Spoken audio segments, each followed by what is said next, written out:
Le traditionnel défilé du 1er mai a rassemblé entre 1500 et plus de 2000 Calédoniens, selon les estimations. À l'appel de l'USTKE, cette 30e marche, située entre l'entre-deux tours présidentiels, a été l'occasion de rappeler les positions politiques du syndicat. Sylvie Mioun et Philippe Kunzmann. Il faut marcher. Qu'il pleuve, qu'il vente, qu'il fasse chaud, il fait. Marcher, c'est montrer notre fierté d'être les héritiers de ces sacrifices, de ce fait que vous avez aujourd'hui des droits. Marcher le 1er mai, depuis 30 ans, l'USTKE n'a jamais failli à la tradition. Ce matin, ils étaient plus de 2000 manifestants selon les organisateurs, plus de 1500 de sources officielles. Partis de la vallée du Tir, ils ont investi les rues de Nouméa pour célébrer la fête du travail, mais aussi pour rappeler les victoires syndicales et les combats qui restent à mener. L'emploi local, beaucoup d'autres choses aussi. Je suis une fidèle, ça fait plus de 25 ans que je marche le 1er mai. Ça, je ne louperai pour rien au monde le 1er mai. Et aujourd'hui, notre objectif, notre défi, c'est de reprendre le dessus, malgré tout ce qu'on a connu, et d'essayer de remonter à la première marche du podium. À l'heure du déjeuner, le cortège est revenu au siège de l'USTKE à la vallée du Tir, où les discours se sont succédés. L'occasion pour le syndicat de dire son engagement pour l'indépendance, porté par son bras politique, le Parti travailliste. Kanaki 2014. C'est clair. On va négocier quoi? Voyez, la négociation, elle est là. On a commencé il y a déjà des décennies. Voyez, on arrive au bout. Il faut qu'à un moment, dans la tête de tout le monde, et ça y est, on est arrivé au bout. 83, Nainville-les-Roches, reconnaissance des victimes de l'histoire. 88, premiers accords. 10 ans. 98, on re-signe 20 ans. Ça suffit pour un final. Comme dans le reste de l'outre-mer et en métropole, ici le muguet du 1er mai a un parfum électoral. À 5 jours du scrutin, l'USTKE appelle ses militants à mettre fin dimanche prochain au mandat du locataire de l'Élysée. Alors Marie-Pierre Goyetch, un mot sur cette consigne de vote qui ressemble à celle de Jean-Luc Mélenchon du Front de Gauche. Faire sortir le locataire de l'Élysée, c'est voter François Hollande? C'est aller dans le sens du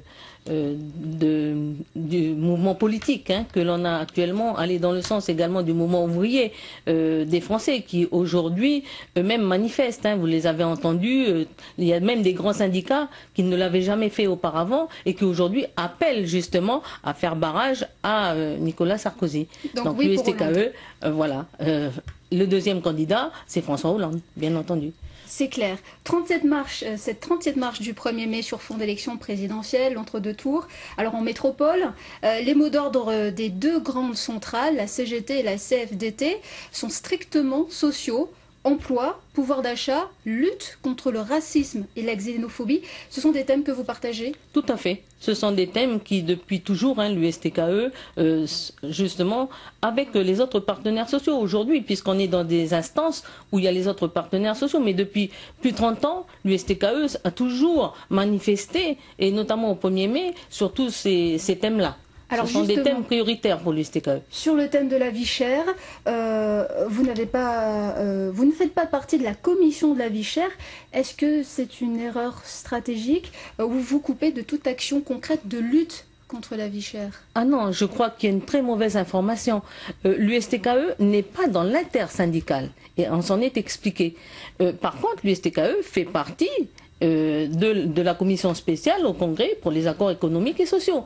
Et l'USTKE participe pleinement à tous les débats. Puisque aujourd'hui, un des combats de l'USTKE, c'est aussi celui de lutter contre la vie chère. Non, je crois que vous avez une très mauvaise information. Alors autre thème, lutter contre le racisme et la xénophobie. Est-ce qu'il faut mettre cela en rapport avec la montée du Front National qui a doublé ses voix comme en métropole, comme en Nouvelle-Calédonie? Eh bien, écoutez, lutter contre le racisme, aujourd'hui, le Front National, voilà, c'est purement du racisme. Aujourd'hui, dans le pays, comment on peut parler de cette façon-là? Puisqu'on est dans un pays kanak, aujourd'hui, qui accueille, et vous avez vu, qui ont accueilli les victimes de l'histoire, qui accueille beaucoup de monde. Sauf qu'aujourd'hui, ce pays-là, il a un peuple premier. Et ce peuple premier, il faut qu'il ait cette reconnaissance. C'est ce que l'on demande. Donc nous ne sommes pas des racistes, loin de là.